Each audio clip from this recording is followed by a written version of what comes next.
조상복을 얻으려면 제사상에 이 음식은 절대 올리지 마세요. 55년 양띠들이 조상복을 올리는 것은 제사상에 이것이 있기 때문에 그러한 것입니다.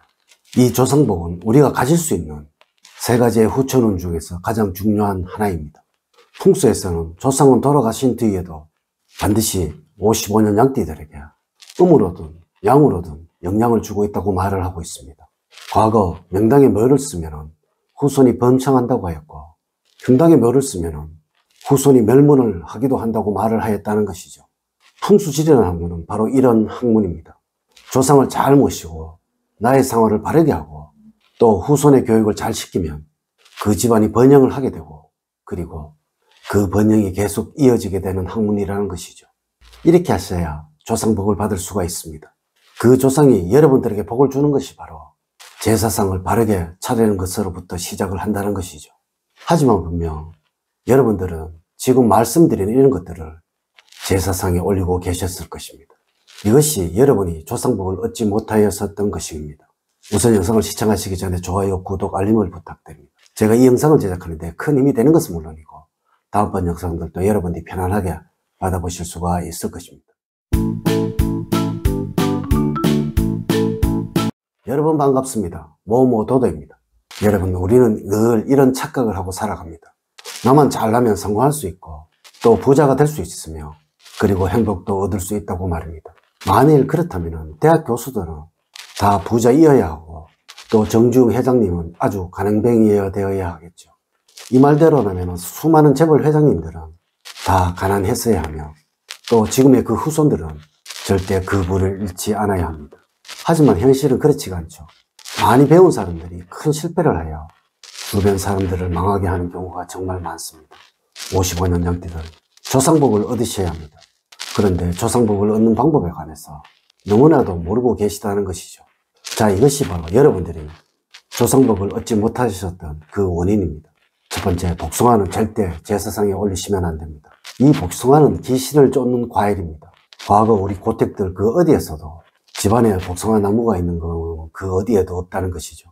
과거 민속신앙에서는 마을이나 집에서 귀신을 쫓을 때 반드시 사용을 하였던 것이 이 복숭아 나무이고, 또 풍수에서도 복숭아 나무 근처에서는 절대 묘를 쓰면 안 된다고 말을 하고 있으며, 그리고 무덤 주변에는 절대 복숭아 나무를 심어서는 안 된다는 것이 풍수학 음택에서는 가장 기본적인 이야기라는 것입니다. 생전에 고인이 아무리 이 복숭아를 좋아하셨다고 하더라도 절대 제사상에 복숭아를 올리시면 안 된다는 것입니다. 조상님들이 여러분들을 만나러 오실 수가 없기에 절대 여러분들에게 어떠한 복도 줄 수가 없다는 것입니다.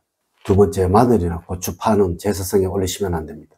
유교나 불교, 도교 등 동양의 신앙에서는 이 마늘을 음력을 대표하는 것으로 생각을 합니다. 우리의 당군 신화에서도 곰이 마늘과 쑥을 먹고 인간이 되었다고 말을 하죠. 이는 대표적인 양기의 상징입니다. 그리고 현재도 이 마늘을 먹으면 정력이 강해진다는 이야기가 있으며 이것 때문에 마늘을 많이 드신 분들도 계시죠. 이렇게 강한 양기를 품은 것을 제사 음식에 넣게 되면 음기를 가진 영은 다가올 수가 없게 되는 것입니다. 한마디로 조상님을 쫓아버리게 되는 음식이라는 것이죠. 물론 고추 역시 아주 강한 양기를 품은 것입니다. 이래서 태양차로 가며 장례식장에서도 귀신이 다가오지 못하도록 하기 위해서 고춧가루를 듬뿍 품은 육개장을 먹기도 하는 것입니다. 여러분, 이런 재료들로 만들어진 음식을 제사상에 올리시면 절대로 안 되는 것입니다. 세 번째, 치자가 들어간 생선과 등푸른 생선, 오징어, 낙지입니다. 생일상이 왜 반드시 차려져야 할까요? 왜 우리는 생일을 기념하는 것일까요? 바로 대우를 받고 있다는 마음, 그리고 존재감과 사랑이 그 이유입니다. 저는 여러분들에게 가족의 생일상은 반드시 차려줘야 한다고 이야기를 하고 있습니다. 이는 가족들 모두가 여러분을 사랑을 하고 또 대우를 하고 있다는 것을 표현을 하는 것이며, 이를 통해서 자존감을 가지고 모든 일에 최선을 다하기를 기원하는 마음입니다. 분명 여러분의 이러한 마음이 그 가족분들을 번영과 성취의 운으로 이끌어 줄 것입니다. 55년 양떼들, 이는 제사상 역시도 그러한 것입니다. 이곳에는 분명 존경과 그리움, 그리고 조상들에 대한 대우가 들어있어야 하는 것입니다. 공치나 멸치, 삼치 등 치체가 들어간 생선들은 절대 올리지 않는 것입니다. 물론 오징어나 낙지 역시 그러하며 등푸른 생선인 고등어나 삼치 역시 그러합니다. 이는 대량으로 몰려다니는 것을 잡는 것이라서 가장 흔하고 천한 생선이라고 여겼기에 그러한 것입니다. 과거에는 은하, 태, 기와 같은 생선 중에서도 비늘이 있고 등이 풀어지지 않는, 그리고 대량으로 잡히지 않는 생선을 최고급으로 여겼고, 그런 생선들을 제사상에 올림으로써 대우를 하고 있다는 것, 그리고 그리워하고 있다는 것을 알려드렸다는 것이죠. 네 번째, 붉은색의 곡물은 제사상에 올리지 않아야 합니다. 55년 양띠들, 붉은색이 들어간 대표적인 곡물이 바로 팥입니다.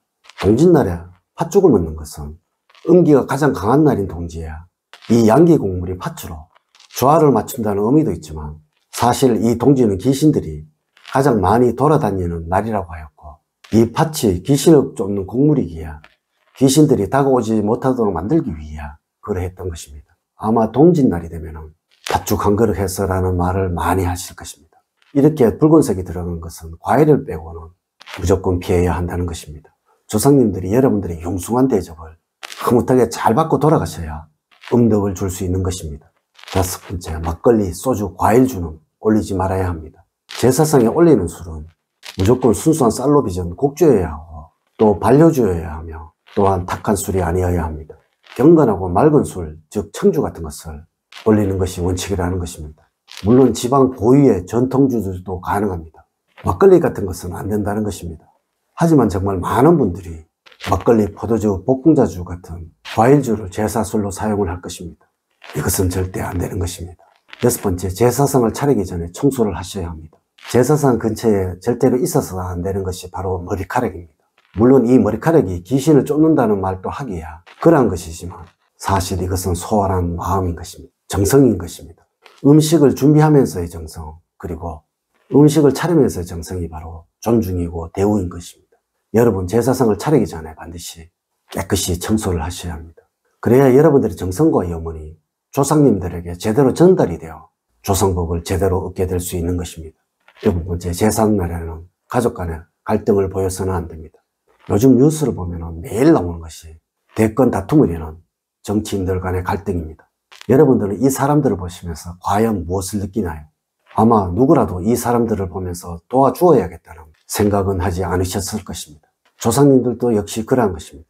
여러분들의 화목한 모습, 다정한 모습을 보여주어야 그분들 역시 여러분들에게 뭔가를 주고 싶어 하시게 된다는 것입니다. 제사를 지내는 그날만큼은 절대 다투시거나 대립을 하시거나, 그리고 화가 나도 인성을 쓰지 마세요. 그것이 바로 조상복을 제대로 얻는 원칙인 것입니다.